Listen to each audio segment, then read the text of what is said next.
Good evening to you. Just a week or so after many communities in the Bluegrass saw record snowfall that shut down much of the state, it's now flooding that has some areas dealing with problems tonight. That's right. High water from last night's storms closed some roads in southern and eastern Kentucky. WKYT's Phil Pendleton has our top story at 5:30.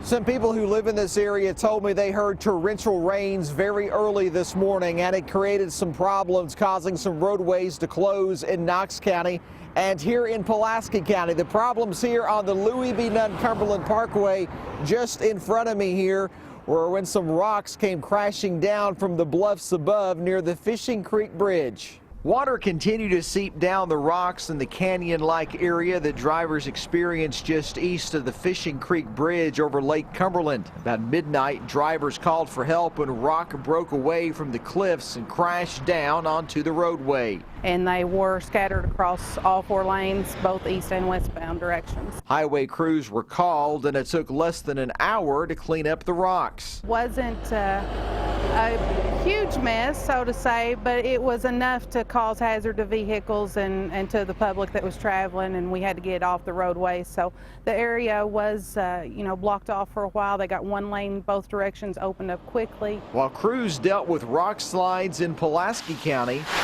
it was too much water in Knox. Kentucky Highway 11 was shut down briefly, and school officials decided a 2-hour delay wasn't enough, and they decided to close schools for the entire day. Some roads like California Hollow appeared impassable late into the morning, yet it didn't stop some drivers from attempting it, as eyewitness from inside the news vehicle. By noon today, most of the main highways that were closed in Knox County, like Kentucky Highway 11, were reopened. In Pulaski County, Phil Pendleton, WKYT. Officials tell us most of that flooding was the result of flash flooding, and the water tends to recede almost as fast as it rises.